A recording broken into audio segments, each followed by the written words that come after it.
నమస్కారం. వనవానికి స్వాగతం. ఈరోజు వార్తలలోని ముఖ్యాంశాలు. తూర్పుగోదావరి జిల్లా బిక్కవోలు మండలం పందలపాక గ్రామంలో శ్రీపడాల పెద్ద పుల్లారెడ్డి జిల్లా ప్రజా పరిషత్ ఉన్నత పాఠశాల నందు జాతీయ భద్రతా దినోత్సవం. పాఠశాల ప్రధానోపాధ్యాయులు సారథ్యంలో వ్యాయామదర్శకులు లయన్ద్వారంపుడి యువరాజారెడ్డి ఆధ్వర్యంలో జాతీయ భద్రత దినోత్సవాన్ని మంగళవారం ఘనంగా నిర్వహించారు. ఈ సందర్భంగా విద్యార్థుల చేత రహదారి భద్రత ప్రతిజ్ఞను యువరాజారెడ్డి చేయించారు.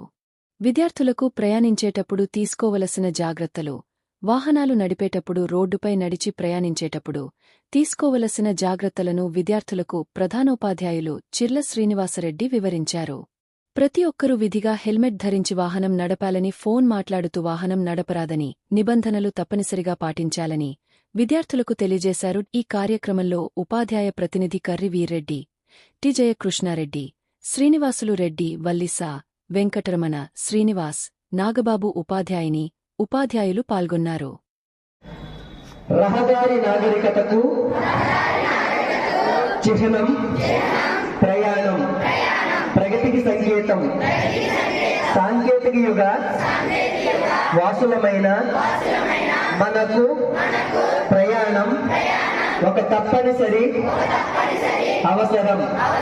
ట్రాఫిక్ నియమాలు పాటిస్తూ ట్రాఫిక్ పోలీసులను గౌరవిస్తూ వివేచనతో వాహనాలను వినియోగించడం మన కర్తవ్యం. కాబట్టి జీబ్రా క్రాసింగ్ వద్ద మాత్రమే రోడ్డు దాటడం, ఆగినప్పుడు మాత్రమే ఎక్కడం, దిగడం చేస్తానని తెలుపుతున్నాను. ప్రాణం ఎంతో విలువైనది.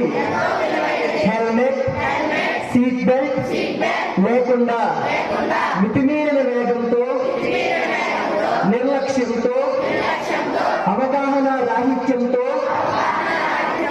వాహనాలు నడపడం ప్రమాదమని, దిద్దుకోలేని తప్పు చేసిన వారు అవుతామని గ్రహిస్తున్నాను. తగిన వయస్సు లేకుండా, లైసెన్స్ లేకుండా సెల్ ఫోన్లో మాట్లాడుతూ మత్తు పదార్థాల సేవించి వాహనాలు నడపడం జీవితాలను నాశనం చేస్తుందని ప్రచారం చేస్తాను. రహదారుల నీడనిచ్చే చెట్లతో మెరిసిపోవాలో తప్ప రక్తపు మరకలతో తడిసిపోకూడదని విజ్ఞతతో వ్యవహరిస్తారని ఆత్మసాక్షిగా ప్రమాణం చేస్తున్నాను. ఆత్మసాక్షిగా ప్రమాణం చేస్తున్నాను.